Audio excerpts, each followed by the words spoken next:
Saudara, jelang sidang peninjauan kembali, Lembaga Perlindungan Saksi dan Korban atau LPSK menggelar tes kejiwaan terhadap eks terpidana kasus pembunuhan Vina Sakatatal. Kuasa hukum Titin Priyalianti menyebut pemeriksaan dan pendampingan psikologi ini untuk memastikan emosi Sakatatal dalam kondisi baik. Pasalnya, sidang peninjauan kembali yang diajukan Saka bersama tim kuasa hukumnya akan lebih banyak menghadirkan Saka. Pemeriksaan psikologi yang akan dilakukan LPSK akan berlangsung pada hari ini di Bandung. Kesaksian dari Sakatatal. Kita PK kami mengajukan karena Sakatatal kan pernah mengajukan LPSK memohon perlindungan sebagai saksi dan korban. Kemudian LPSK sudah beberapa kali melakukan wawancara dengan Sakatatal dan sekarang mendapat undangan untuk pemeriksaan tes psikologi.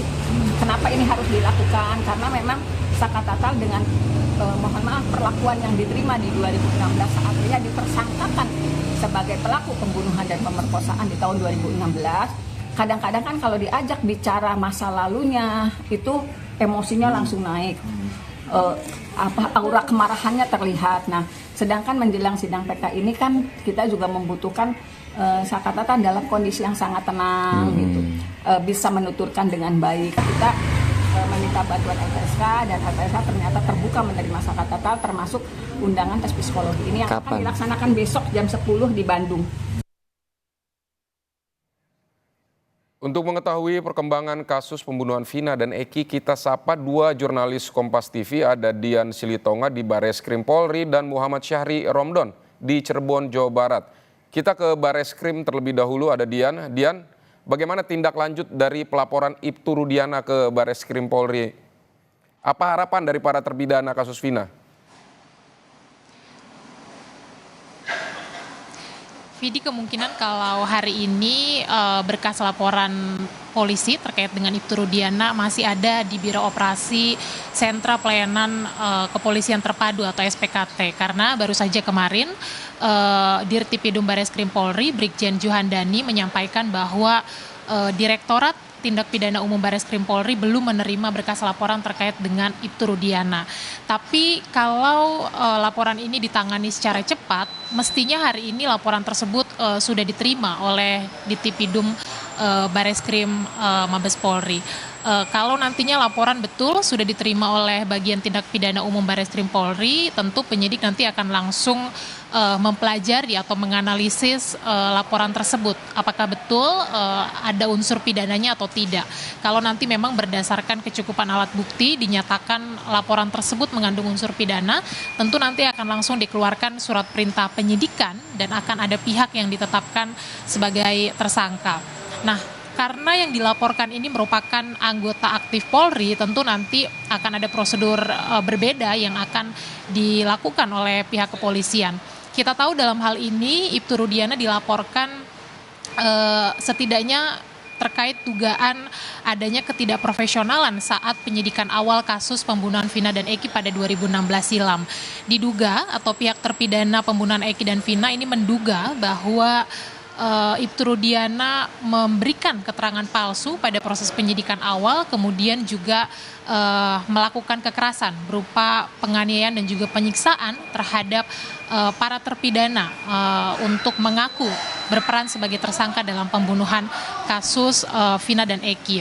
Nah, nantinya kalau laporan ini diproses kemudian sampai kepada penyidikan, tentu ini akan melibatkan Divisi Propam Polri, Vidi, kemudian juga tentu saja akan melibatkan Inspektorat Pengawasan Umum Kepolisian Republik Indonesia atau ITWASUM, dan nampaknya memang polisi sudah ke arah sana, karena kalau kita ingat berdasarkan pernyataan Kapolri Jenderal Listio Sigit Prabowo beberapa waktu yang lalu bahwa penanganan kasus pembunuhan Vina dan Eki ini sudah ditindaklanjuti dengan menerjunkan Divpropam dan juga Itwasum Polri. Itu juga disampaikan oleh Kabar Eskrim Polri, Komjen Wahyu Widada, yang juga menyampaikan bahwa saat ini pihaknya atau Bareskrim Mabes Polri tengah mengkaji penanganan kasus yang dilakukan oleh penyidik Polda Jabar dalam penanganan kasus pembunuhan Vina dan Eki. Nah, selain nanti melibatkan Divpropam, kemudian juga Itwasum, tentu kalau nanti dinyatakan ada unsur pidana, nanti juga proses penyidikan akan dilakukan oleh penyidik yang pangkatnya tentu lebih tinggi daripada Ibtu Rudiana. Tentu kita nanti akan sama-sama cermati bagaimana proses dan tindak lanjutnya. Tapi tidak hanya itu tentu yang diharapkan oleh pelapor atau dalam hal ini adalah pihak terpidana kasus pembunuhan Vina dan Eki, Vidi, yakni para pelapor ini menginginkan bahwa Bareskrim Mabes Polri kembali mengulang seluruh proses penyidikan kasus pembunuhan Vina dan Eki karena tadi ada dugaan bahwa ada kesalahan prosedur dalam penanganan penyidikan awal kasus pembunuhan Vina dan Eki. Artinya penetapan tersangkanya ini pun diragukan meskipun beberapa orang sudah menjalani masa pidana. Nah, salah satu yang menjadi tuntutan pihak terpidana adalah polisi kembali memeriksa sejumlah alat bukti, misalnya CCTV di area lokasi pembunuhan Vina dan Eki, kemudian juga memeriksa telepon genggam atau handphone milik korban untuk kemudian menemukan petunjuk-petunjuk baru terkait dengan kasus ini. Nah, kita ingat bahwa bukan kali ini saja kasus yang melibatkan anggota polisi yang diduga ada ketidakprofesionalan dalam menjalankan tugas.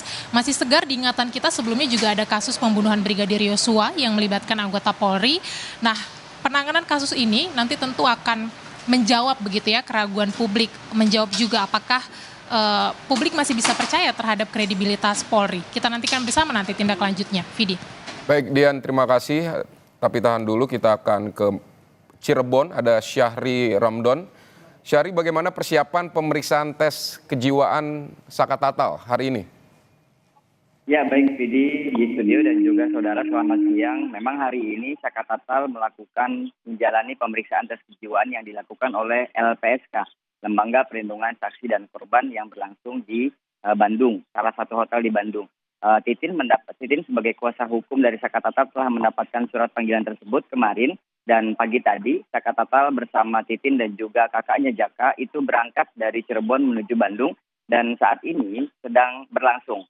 Pemeriksaan tes psikologi untuk Saka Tatal itu dimaksudkan untuk lebih menguatkan Saka Tatal menjelang sidang peninjauan kembali pada Rabu 24 Juli mendatang. Mengapa demikian? Karena Saka Tatal beberapa kali ketika ditanya hal yang terjadi di tahun 2016 lalu, utamanya soal pengakuan intimidasi yang dialami dan cerita itu harus diulang lagi, maka emosi, aura kemarahan Saka Tatal kembali tertampak dan itu perlu diminimalisasi karena akan menghadapi majelis hakim pada saat sidang PK Rabu mendatang. Vidi.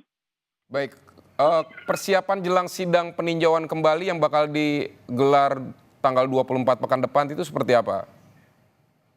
Saka Tatal bersama tim kuasa hukum baik yang di Cirebon maupun di beberapa daerah sudah menyiapkan banyak bukti, saksi dan juga ahli untuk menjalani sidang pertama pada Rabu 24 Juli mendatang.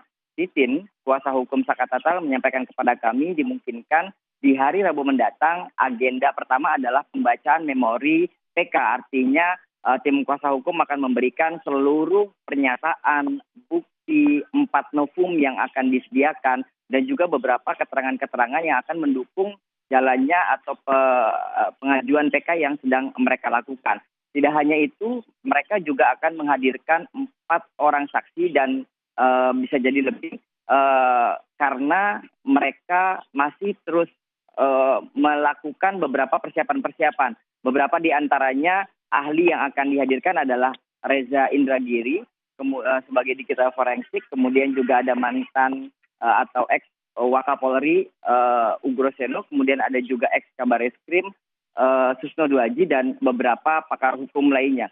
Mereka berharap proses peninjauan kembali di Pengadilan Negeri Kota Cirebon pada Rabu 24 Juli mendatang berlangsung secara transparan. Atas dasar itu mereka mengajukan beberapa surat-surat permohonan perlindungan dan juga pengawasan kepada beberapa lembaga tinggi antara lain Kapolri, Kejaksaan Agung, Mahkamah Konstitusi, kemudian Komisi Yudisial. Mereka berharap peninjauan kembali yang dilakukan pada tahun 2024 ini berbeda dengan pada sidang di 2016 lalu yang Titin merasa terdapat beberapa kejanggalan dan juga merasa beberapa intimidasi yang selama berlangsung pada persidangan tersebut. Tentu ini adalah upaya hukum yang dilakukan ex-terpidana yakni Saka Tatal, dan informasi yang kami terima juga rencananya 7 terpidana lainnya juga akan mengajukan hal yang sama. dan sambil melakukan beberapa pelaporan utamanya terhadap Ibtu Rudiana ke Bareskrim Mabes Polri. Sidi. Baik, Muhammad Syahri Ramdon, terima kasih untuk laporan Anda soal persiapan peninjauan kembali Sakatatal, dan juga sebelumnya tadi ada Dian Silitonga di Bareskrim Polri. Terima kasih.